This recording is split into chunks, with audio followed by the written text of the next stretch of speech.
السلام علیکم میرے پیارے پیارے ریڈرز، امید کرتی ہوں آپ لوگ سب خیریت سے ہوں گے۔ اللہ کا شکر ہے میں بھی بالکل ٹھیک ہوں۔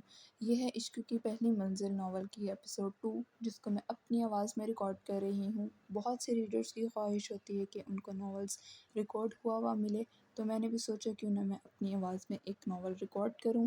پلیز سن کر اپنا ریویو جو ہے وہ کمنٹ سیکشن میں ضرور دیجیے اور اگر کوئی بھی ناول آپ لوگوں کو ریکارڈ کروانا ہے تو مجھے بتائیے، میں ضرور ریکارڈ کروں گی، اپنی پوری کوشش کروں گی اچھی سی آواز میں ریکارڈ کر سکوں۔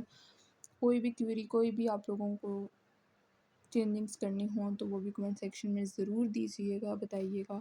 تو چلیں اسٹارٹ کرتے ہیں۔ کمنٹس کرنا، شیئر کرنا، لائک کرنا اور سبسکرائب کرنا مت بھولیے گا، اور بیل آئیکن کو بھی دبانا مت بھولیے گا۔ تو چلیں آئیں ہم اپنا ناول اسٹارٹ کرتے ہیں۔ اسے یہاں مسحور ہوئے کتنے دن ہو گئے تھے، وہ حساب رکھنا بھی چاہتی تو نہیں رکھ سکتی تھی۔ اغوا ہونے سے لے کر اب تک اس کو بے ہوشی سے انجیکشن دیے جا رہے تھے۔ وہ جب بھی ہوش میں آتی چیخنے چلانے لگتی، نتیجتاً ایک اور انجیکشن اس کے بازو میں لگا دیا جاتا۔ اب کی بار جب وہ ہوش میں آئی تو ساکت نگاہوں سے چھت کو گھورے جا رہی تھی، اس بات سے بے خبر کہ کوئی اس کے انمول وجود کو کوڑیوں کے بھاؤ بیچ چکا ہے۔ امی، اس کے لبوں سے سسکی برآمد ہوئی، ایک آنسو آنکھ سے نکل کر تکیے میں جذب ہو گیا۔ وہ بمشکل سہارا لے کر اٹھی اور کمرے کی واحد کھڑکی کے پاس آئی جس کے اندرونی سائڈ پر مضبوط گرل لگی تھی۔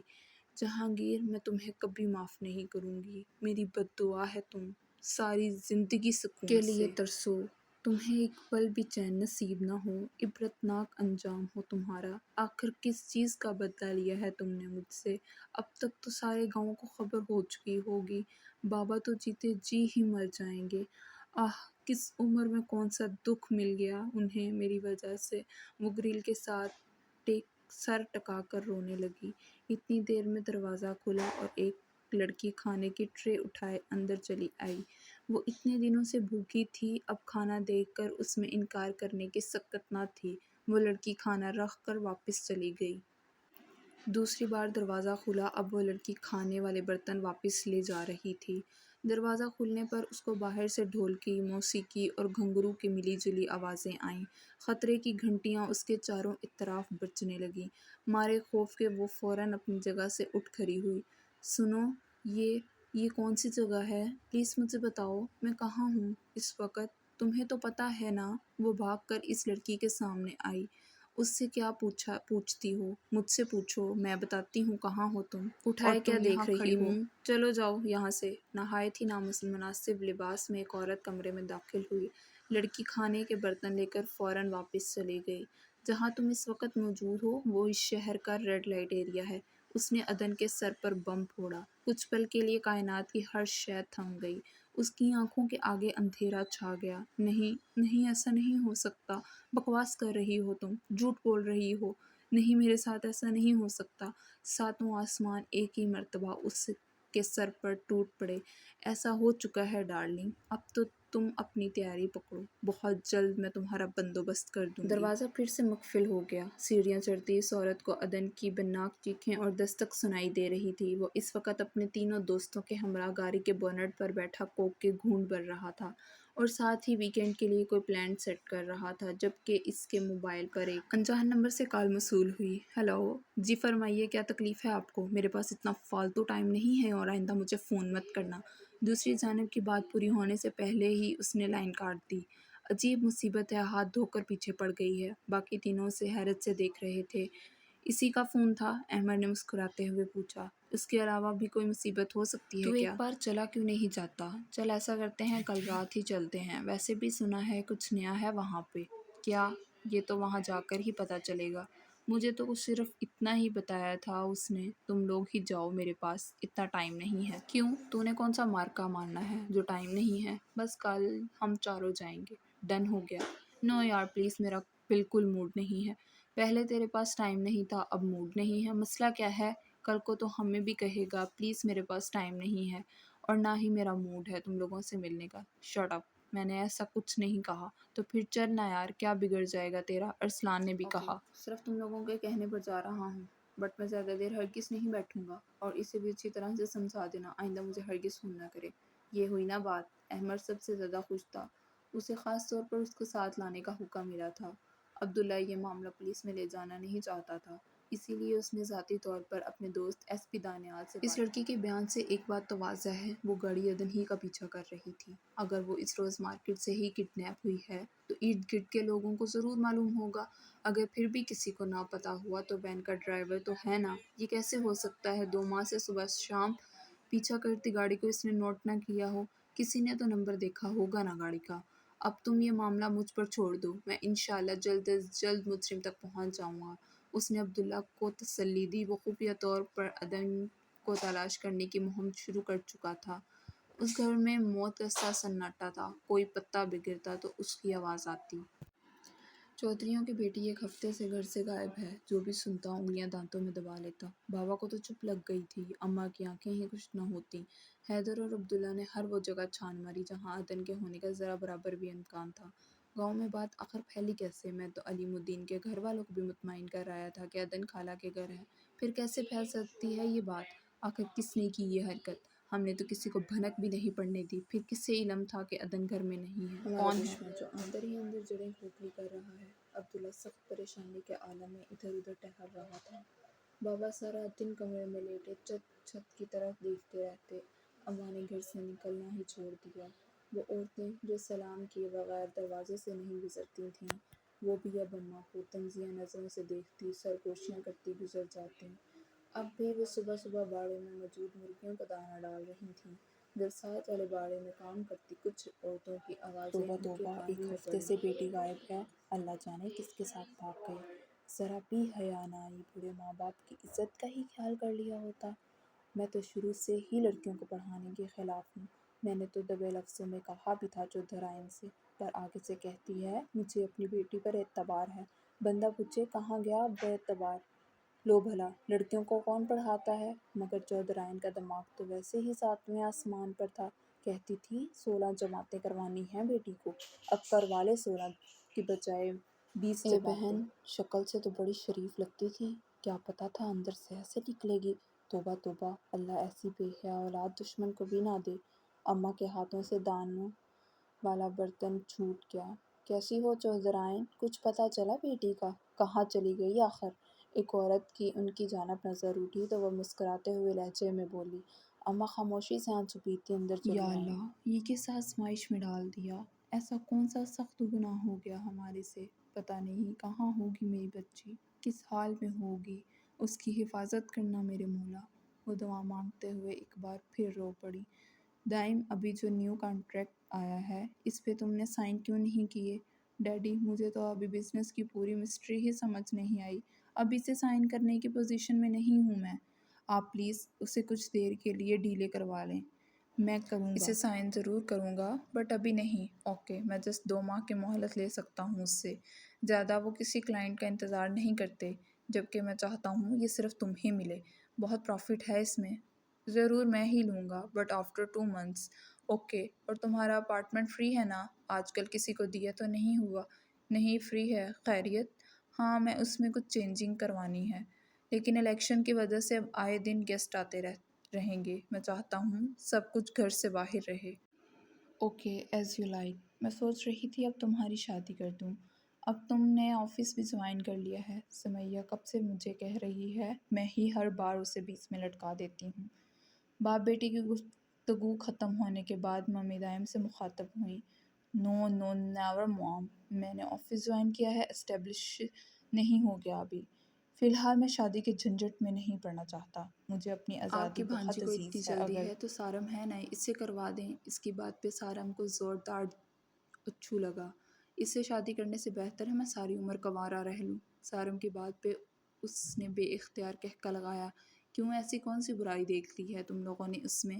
ممی، آپ کی بھانجی میں بھلا کوئی برائی ہو سکتی ہے کیا؟ بلکہ میں تو کہتا ہوں دنیا کی ساری نیک لڑکیاں ایک طرف اور آپ کی بھانجی ایک طرف، اس لیے تو کہہ رہا ہوں سائم سے کروا دیں۔ یہ تو ویسے بھی آپ کا صابر شاکر سا بچہ ہے۔ فضول باتیں مت کرو، میں نے اسے ہمیشہ تمہارے لیے سوچا ہے، تو اب سارم کے لیے سوچ لینا۔ ایک منٹ، کہیں سارم آپ کا ستیلا بیٹا تو نہیں جس کے بارے میں آپ کبھی اچھا نہیں سوچ سکتی؟ لے سارم بیٹا، ڈیڈی سے پوچھ کہاں ہے تیری ممی؟ اس نے ڈیڈی کو آنکھ مارتے ہوئے سارم سے کہا۔ ڈیڈی اور سارم دونوں اس کی شرارت سمجھ کر ہنس پڑے۔ چل کیا رہا ہے تمہارے دماغ میں آخر؟ ایک بات کان کھول کر سن لو، اس گھر میں کوئی لڑکی تمہاری بیوی بن کر آئے گی تو وہ صرف اور صرف نیہا ہے۔ سارا نے سخت نظروں سے اسے دیکھا۔ اوکے ممی اوکے، لیکن 5 سال سے پہلے تو ہرگز نہیں۔ اگر زیادہ جلدی ہے تو سارم ہے نا؟ وہ پھر سے سارم کو چھیڑتا ہوا سارا کا دل ہلا گیا۔ اوکے ڈیڈی میں چلتا ہوں، اب ٹائم ہو رہا ہے۔ طلال بھی اس کی طرف سے مطمئن ہو گئے تھے۔ وہ پوری دل جمی سے تو نہیں مگر پھر بھی تھوڑی بہت بزنس میں دلچسپی لے رہا تھا، اور بزنس تو فیلڈ ہی ایسی ہے جو ایک بار اس میں قدم رکھ دے وہ ساری زندگی اس کے چام سے باہر نہیں آ سکتا۔ طلال یہ بات اچھے سے جانتے تھے۔ اب تک تمہارا رونا بند نہیں ہوا، بھول جاؤ سب کچھ، اور اب یہی تمہاری قسمت ہے۔ رات کو وہ عورت پھر اس کے پاس آئی۔ نہیں، ہرگز بھی نہیں، میں تمہیں تمہارے گھٹیا ارادوں میں کبھی کامیاب ہونے دوں گی۔ میں خودکشی کر لوں گی مگر یہ کام نہیں کر سکتی، تمہارے جیسی گری ہوئی نہیں ہوں جس کی پیسہ دیکھ کر ہی رال ٹپک پڑے۔ وہ حسینی انداز میں چلائی، مگر اس عورت کا زناٹے دار تھپڑ منہ پر پڑتے ہی اوندھے منہ گر پڑی۔ اس نے جھٹکے سے اسے بالوں سے پکڑ کر اٹھایا۔ امی! اس کے لبوں سے ہلکی سی چیخ نکلی۔ امی! ابھی تو امی یاد آئی ہے نا؟ ایک رکھ کر اور دوں گی تو نانی بھی یاد آ جائے گی۔ جو میں کہہ رہی ہوں چپ چاپ مان جاؤ، ورنہ گھی مجھے ٹیڑھی انگلی سے بھی نکالنا آتا ہے۔ اس کی خطرناک نظریں خود پر جمی دیکھ کر عدن کے جسم کے رونگٹے کھڑے ہو گئے۔ دیکھو مجھے چھوڑ دو، تمہیں پیسے چاہیے نا؟ جتنے کہو گی میرے بابا اس سے ڈبل پیسے تمہیں دے دیں گے۔ میں ہاتھ جوڑتی ہوں تمہارے آگے، خدا کے لیے مجھے چھوڑ دو۔ میں ایسی لڑکی نہیں ہوں، تم جیسی بھی ہو اب بالکل ویسی ہو جاؤ گی جیسا میں چاہتی ہوں۔ عالیہ اسے اچھا سا تیار کرنا۔ ویسے تو اسے ضرورت نہیں ہے مگر پھر بھی کل رات بہت بڑی محفل ہے، اس کے مطابق کر دینا۔ ابھی سے اس کے فیس کی کلیننگ شروع کر دو۔ خبردار میرے پاس بھی مت آنا ورنہ ہاتھ توڑ دوں گی میں تمہارے۔ جیسے ہی وہ لڑکی اس کی جانب بڑھی عدن نے اسے دھکا دیا۔ وہ سیدھا ڈریسنگ ٹیبل کے کارنر سے ٹکرائی۔ پاس کھڑی عورت نے تھپڑوں سے اس کا چہرہ لال کر دیا۔ سمجھتی کیا ہو تم خود کو؟ بڑی آئی نیک پروین، دوبارہ ایسی حرکت کی تو جان نکال دوں گی۔ چلو عالیہ، اسے ایسے ہی چھوڑ دو، اس کی عقل تو کل رات نکالوں گی میں۔ وہ اسے بیڈ پر پٹک کر باہر نکل گئی۔ محجبین کی ہیل کی ٹک ٹک اس کے دماغ پر ہتھوڑوں کی طرح برس رہی تھی۔ ساری رات اس نے فرش پہ بیٹھ کر رب کے آگے گر گراتے ہوئے گزاری تھی۔ یا اللہ، ایسا کون سا گناہ ہو گیا ہے میرے سے جس کی اتنی کڑی سزا مل رہی ہے؟ یہ کس امتحان میں ڈال دیا مجھے؟ اللہ پلیز میرے دامن کو داغدار ہونے سے بچا لیں، میری مدد کریں۔ صرف آج کی رات ہے میرے پاس، کیا ہوگا میرے ماں باپ کا؟ وہ تو کبھی دنیا والوں کے آگے سر نہیں اٹھا سکیں گے۔ میرے نامہ اعمال میں کوئی ایک نیکی بھی موجود ہے تو اس کے بدلے مجھے یہاں سے نکال دے، اس آزمائش کو ختم کر دے، میری عزت کرنا میرے اللہ۔ وہ ہاتھ اوپر کی جانب اٹھائے بند آنکھوں سے دعا مانگ رہی تھی۔ آنسو اس کے ہاتھوں سے پیالے میں جذب ہو رہے تھے۔ صبح ہونے تک وہ فرش پر اکڑوں بیٹھی تھی۔ محجبین نے کمرے سے وہ ہر چیز اٹھوا دی تھی جس سے وہ خود کو کسی بھی طرح نقصان پہنچا سکتی۔ ہر آدھے گھنٹے بعد کوئی نہ کوئی لڑکی آ کر اس کی خیریت کی یقین دہانی کر رہی تھی۔ وقت تیزی سے گزر رہا تھا۔ وہ مشکل اٹھ کر بند کھڑکی کے پاس آئی، کہیں کوئی روزن نظر نہیں آ رہا تھا۔ وہ جو اماں کی 10 آوازوں پر بھی نہیں اٹھتی تھی، اب نیند اس سے کوسوں دور تھی۔ اس نے پھر سے آنکھیں بند کر کے دیوار کے ساتھ ٹیک لگا لی۔ تمام مالدار لوگ آج رات کی محفل میں شرکت کے لیے جمع ہو رہے تھے۔ محجبین نے ہر کسی کو اور دعوت دی تھی۔ کیا ہے یہاں پہ؟ بلا وجہ منہ اٹھا کر آ گئے ہو تم لوگ؟ میں جا رہا ہوں، مجھ سے نہیں رہا جا۔ وہ بیزار سا آنے والے لوگوں کو دیکھ رہا تھا۔ عجیب سی قسم کی بے چینی ہو رہی تھی۔ کیوں، تو نے جا کر کس جگہ کا افتتاح کرنا ہے؟ تھوڑی دیر بیٹھ جا، چلتے ہیں پھر۔ احمد نے اسے بازو سے پکڑ کر واپس بٹھا لیا۔ لوگوں کی مڈ بھیڑ دیکھتے ہی محجبین اٹھ کر باہر چلی گئی۔ اس کا رخ تہہ خانے میں بنے کمرے کی جانب تھا۔ ایک جھٹکے سے کمرے کا دروازہ کھلا۔ عدن کا دل اچھل کر حلق میں آ گیا۔ چلو، کہاں لے جا رہی ہو؟ تمہارے ولیمے پر لے جا رہی ہوں۔ بنو رانی چلو گی نا؟ محجبین نے سختی سے اس کے بازو سے پکڑ کر اٹھایا۔ خدا کے لیے مجھ پر رحم کرو، مجھے کہیں نہیں جانا، کہیں نہیں جانا، مجھے پلیز مجھے چھوڑ دو۔ منہ بند کرو اور خاموشی سے چلو۔ زیادہ چوں چڑا کی تو ٹکڑے ٹکڑے کر دوں گی۔ اس نے زور سے اسے بالوں سے پکڑ کر جھٹکا دیا۔ نہیں، کہیں نہیں جاؤں گی میں، چھوڑو مجھے۔ وہ اسی طرح اسے گھسیٹتے ہوئے کمرے سے باہر لے گئیں۔ یار کچھ بھی نہیں ہے یہاں پہ، اٹھو چلیں، میری طبیعت ٹھیک نہیں ہے۔ کیوں، کیا ہوا؟ پتہ نہیں، گھبراہٹ سی ہو رہی ہے۔ تم تو ایسے کر رہے ہو جیسے پہلی بار یہاں پہ آئے ہو۔ جہاں اتنی دیر بیٹھ گیا ہے وہاں تھوڑی دیر اور بیٹھ جا، کون سی قیامت آ جانی ہے۔ گئی تو ہے وہ ابھی باہر، آ تو جائے وہ، پھر چلتے ہیں۔ احمد کی بات سن کر اس نے پاس بڑی پانی کی بوتل اٹھا کر منہ کو لگا لی، لیکن اگلا منظر دیکھتے ہی وہ دوسرا گھونٹ حلق سے نیچے نہ اتار سکا۔ آج محجبین کے کوٹھے پر اس لڑکی کی بولی لگ رہی تھی جس نے ساری زندگی اپنی عزت و ناموس کی حفاظت کی تھی۔ سب تماشائیوں کی نگاہیں آنے والی لڑکی پہ تھیں جس کا ایک بازو محجبین نے سختی سے پکڑا ہوا تھا۔ طبلے اور ڈھولکی کی آوازیں آنا بند ہو گئیں۔ اس نے اسے گھسیٹتے ہوئے درمیان میں لا کر کھڑا کر دیا۔ معصومیت اس کے چہرے سے عاں تھی۔ سب لوگ اسے آنکھیں پھاڑے دیکھ رہے تھے۔ اس کے گرد لپٹا دوپٹہ محجبین نے جھٹکے سے کھینچ کر دور پھینک دیا۔ اس نے بے بس نظروں سے اس جلاد صفت عورت کو دیکھا۔ خدا کے لیے ایسا مت کرو، میں ایسی لڑکی نہیں ہوں۔ آنسو زمین پر گر رہے تھے مگر محجبین نے اپنی انگلیاں اس کے بازو میں پیوست کر دیں۔ شروع کریں بولی، اس کی مکروہ آواز گونجی۔ 2 لاکھ، ایک خریدار کی آواز آئی۔ 5 لاکھ، 7 لاکھ، لوگ بڑھ چڑھ کر اس کی قیمت لگا رہے تھے۔ میں اکثریت ان سیاسی شخصیت کی تھی جو شرافت کا چولا پہنے باقیوں کی نظروں میں ڈھول جھونک رہے تھے۔ اس کے وجود پہ لرزہ طاری ہو گیا۔ اس نے سختی سے اپنی آنکھیں مینچ لیں۔ نہیں، اللہ پاک، اس ذلت کی زندگی سے بہتر ہے آپ مجھے موت دے دیں۔ میں یہ زندگی نہیں گزار سکتی، مجھے عزت کی موت دے دیں، ان بھیڑیوں سے بچا لیں مجھے، میں یہ سب نہیں سہ سکتی، مجھے اس مشکل میں اکیلا نہ چھوڑیں، آپ تو شہرک سے بھی زیادہ قریب ہیں، میری عزت کی حفاظت کریں، مجھے یہاں سے بچا لیں۔ آنسو اس کی آنکھوں سے نکل کر کارپٹ میں جذب ہو رہے تھے۔ اس کا جھکا ہوا سر کچھ اور جھک گیا۔ وہاں بیٹھے تمام عزت دار لوگ اس انمول لڑکی کا مول لگانے میں ایک دوسرے سے بھر رہے تھے، لیکن وہ ساکت بیٹھا اس کے لرزتے ہاتھوں کی پشت پر گرتے آنسو دیکھ رہا تھا۔ یہ نہیں تھا کہ اس نے کبھی خوبصورت لڑکی نہیں دیکھی تھی۔ اس کے سرکل میں ایک سے بڑھ کر ایک خوبصورت لڑکی تھی، لیکن سامنے کھڑی لڑکی میں کچھ اور تھا، وہ سب سے منفرد تھی۔ میں نہیں جاؤں گا، میرے پاس ٹائم نہیں ہے۔ کیا رکھا ہے یہاں پہ بلا وجہ منہ اٹھا کر آ گئے ہو تم لوگ؟ احمد نے جب اسے ہر چیز سے غافل سامنے کھڑی لڑکی کو دیکھتے ہوئے پایا تو فوراً اس کے کچھ دیر پہلے والے الفاظ واپس لوٹائے، مگر اس کے وجود میں احمد کی بات سننے کے بعد بھی کوئی حرکت پیدا نہیں ہوئی۔ 10 لاکھ، ایک اور تماشائی کی آواز آئی۔ محجبین کی باچھیں کھل گئیں۔ ارد گرد کیا ہو رہا تھا اس سب سے بے خبر وہ یک ٹوک اس سے دیکھ رہا تھا۔ محجبین نے چاروں طرف دیکھ کر گنتی شروع کی۔ 10 لاکھ 1، اللہ جی پلیز مجھے بچا لیں، یہ ظلم میرے ساتھ نہ ہونے دیں۔ وہ آنکھیں بند کیے ہوئے اللہ کو پکار رہی تھی۔ 10 لاکھ 2، اس کی سانسیں مدھم ہو گئی تھیں۔ نہیں اللہ، نہیں، پلیز نہیں۔ 50 لاکھ، سارے مجمع کی خاموشی کو اس شخص کی سرد آواز نے توڑا تھا۔ اس نے جھٹکے سے آنکھیں کھول کر آواز کی سمت دیکھا۔ اس کے دوستوں سمیت سارے مجمع کو سانپ سونگھ گیا۔ محجبین کی آنکھیں پھٹی کی پھٹی رہ گئیں۔ وہ اب بھی اس کو ٹکٹکی باندھے دیکھ رہا تھا۔ تو پاگل ہو گیا ہے کیا؟ 50 لاکھ میں لڑکی خریدے گا؟ 50 لاکھ میں انکل تجھے 1 سیکنڈ میں گھر سے نکال دیں گے، کوئی عقل سے کام لے۔ احمد کو سب سے پہلے ہوش آیا، لیکن وہ اس کی بات انسنی کرتا چیک بک نکال کر رقم لکھنے لگا۔ او بھائی، کون سی مصیبت گلے ڈلوانے لگے ہو؟ تم نے کیا کرنا ہے اس کا؟ ہم یہاں اس لیے نہیں آئے تھے، please try to understand, don't do دس۔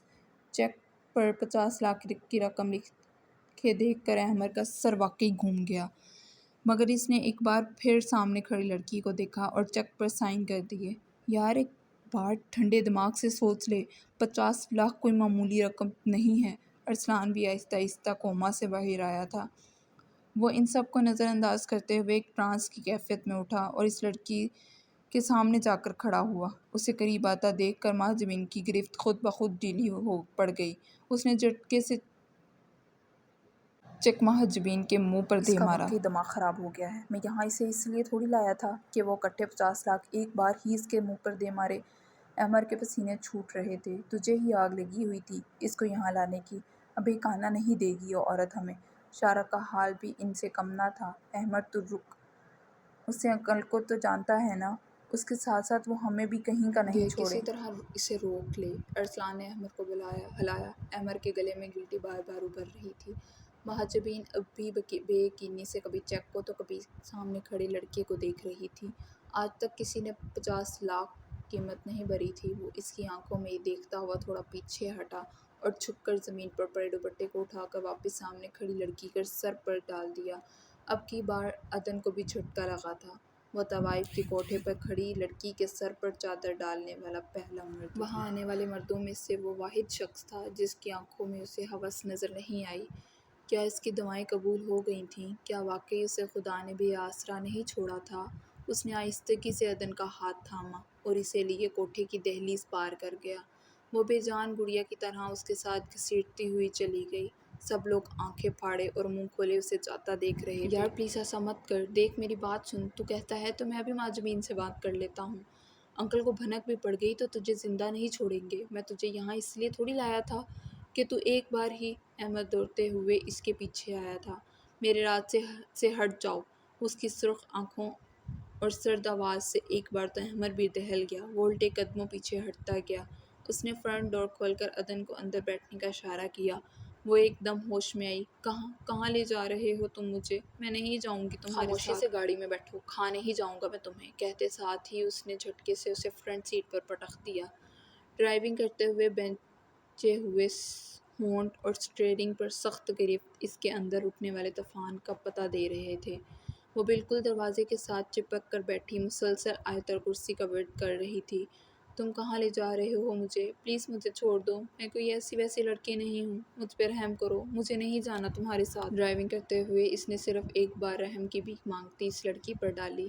اس کی سخت نظروں کے بعد دوبارہ عدن میں سارے راستے اسے مخاطب کرنے کی ہمت نہ ہوئی۔ گاڑی خوبصورت سے علاقے میں بنے ایک فلیٹ کے سامنے رکی۔ آؤ میرے ساتھ۔ اب وہ فلیٹ کا لاک کھول رہا تھا۔ عدن اب تک گاڑی کا دروازہ تھامے کھڑی تھی۔ اندر آؤ۔ میں نے نہیں آنا۔ وہ روتے ہوئے سر نفی میں ہلا رہی تھی۔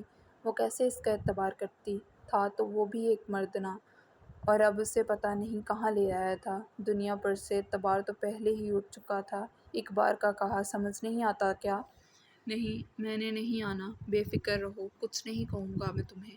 اندر آؤ اب۔ وہ کانپتی ہوئی اچھی طرح دوپٹہ لپیٹ کر دروازے میں آ کھڑی ہوئی۔ اس گھر میں کھانے پینے کی ہر چیز موجود ہے۔ اب تمہیں یہیں رہنا ہے۔ دروازے میں باہر سے لاک کر کے جا رہا ہوں۔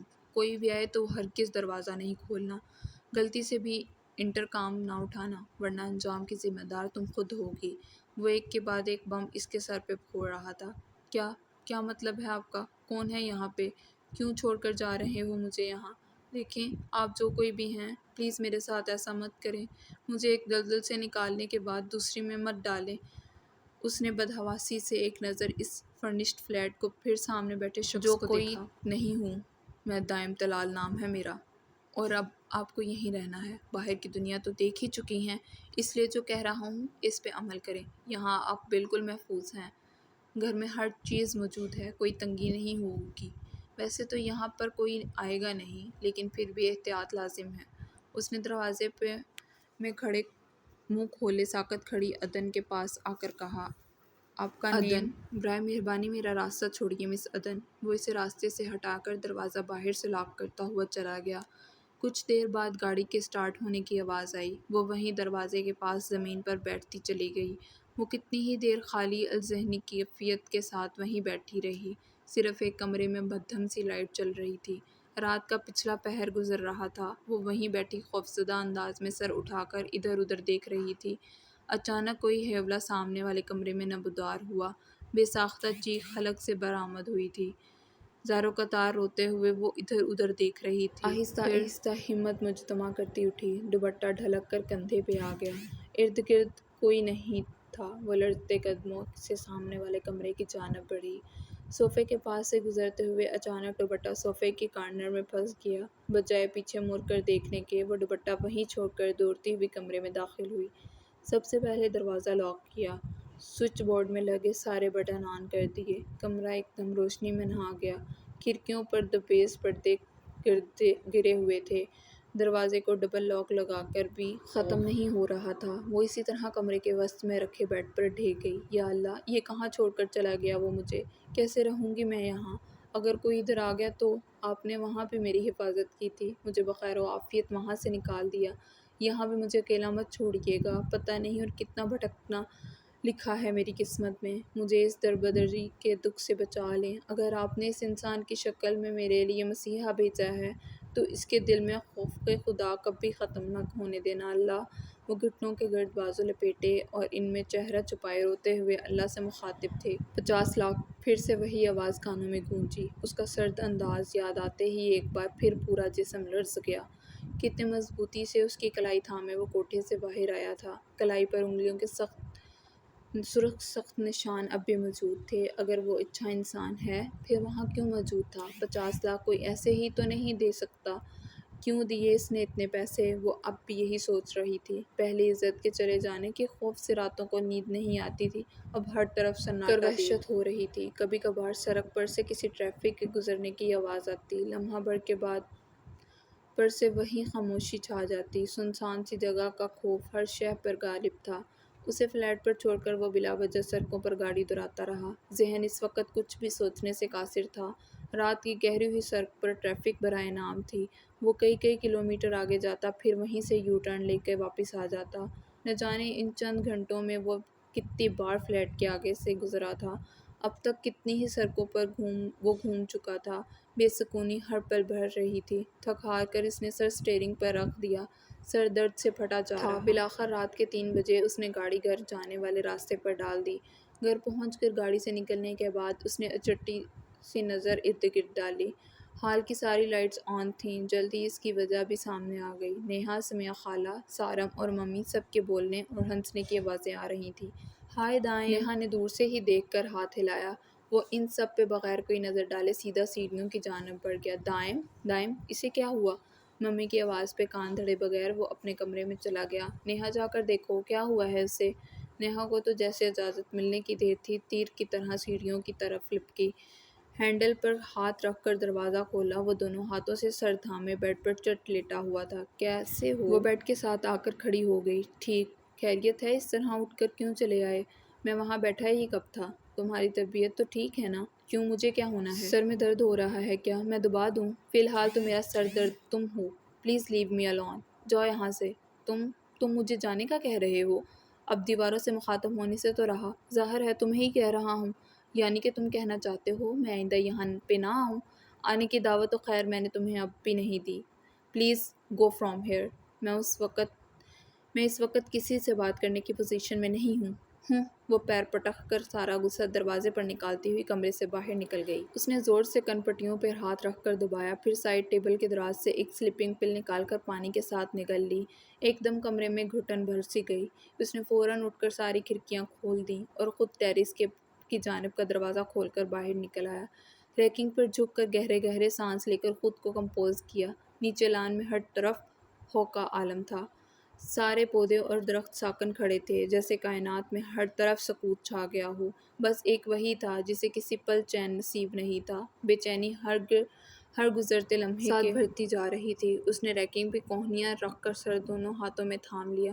دور سے آتی مؤذن کی آواز نے کانوں میں چھایا سکوت توڑا تھا۔ بند آنکھیں ایک دم کھلی تھیں۔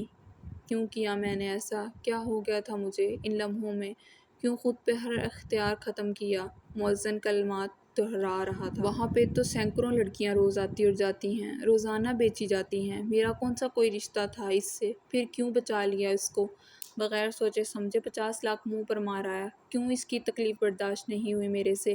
اس نے آنکھیں بند کر کے دیوار کے ساتھ ٹیک لگا لی۔ ایک بار پھر آنسوؤں سے بھری آنکھیں اور لرزتے ہاتھ آنکھوں کے سامنے آ رہے تھے۔ اذان کے کلمات کا اثر تھا یا کچھ اور؟ ایک آنسو آنکھ سے نکل کر ہلکی بھری ہوئی شیو میں جذب ہو گیا۔ اپنی کیفیت خود بھی سمجھ نہیں آ رہی تھی۔ وہ کیمرے کی طرف واپس مڑ گیا، چھوٹی سی شیشی میں سے دوسری گولی بھی نکال کر پانی کے ساتھ گزار گیا۔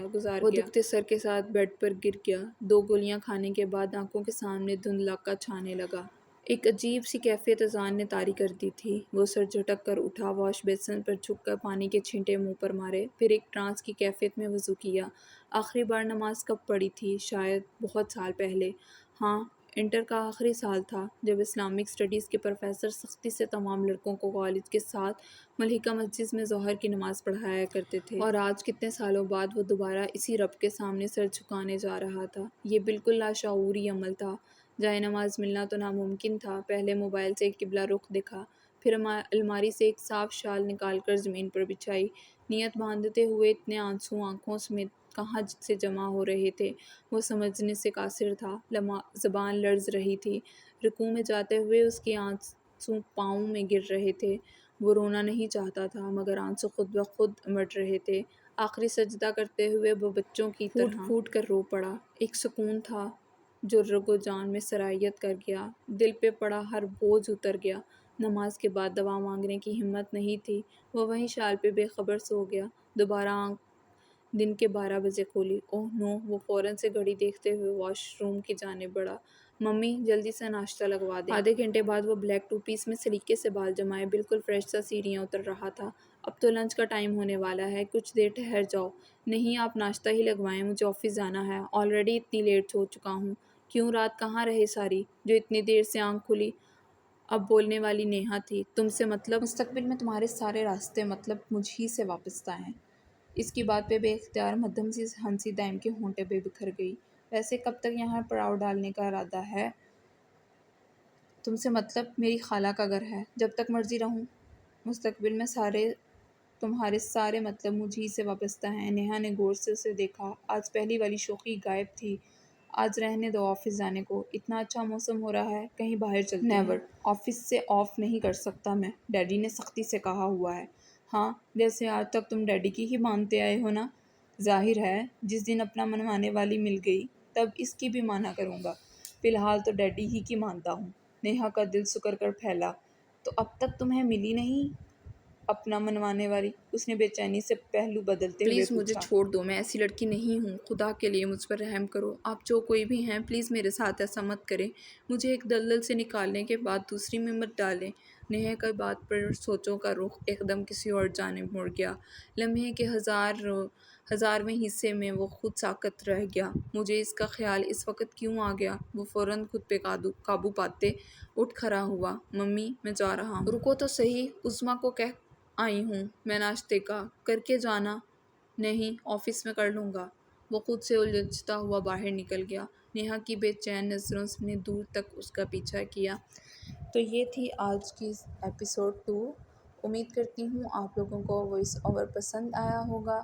سننے کے بعد اپنا ریویو کمنٹ سیکشن میں ضرور دیجیے گا۔ گرمی بہت زیادہ ہے، میں نے جتنی میرے سے ایپیسوڈ گرمی میں پنکھے کے بغیر ریکارڈ ہوئی میں نے کی، پھر مجھ سے برداشت نہیں ہوا تو میں نے پنکھا چلا لیا۔ ابھی تھوڑی آواز اندر اٹک جاتی ہے، کچھ لفظ غلط ہو جاتے ہیں تو اس کے لیے معذرت۔ میں پوری کوشش کر رہی ہوں اپنی طرف سے کہ اچھی سے اچھی ایپیسوڈ ریکارڈ کر کے دوں۔ امید کرتی ہوں آپ لوگوں کو پسند آئی ہوگی۔ نیکسٹ ایپیسوڈ کے لیے چینل کو سبسکرائب کر لیں اور بیل آئیکن کو دبانا مت بھولیے گا۔ کمنٹ سیکشن میں اپنا ریویو بھی ضرور دیے گا۔ ملتے ہیں نیکسٹ ویڈیو میں۔ اللہ حافظ۔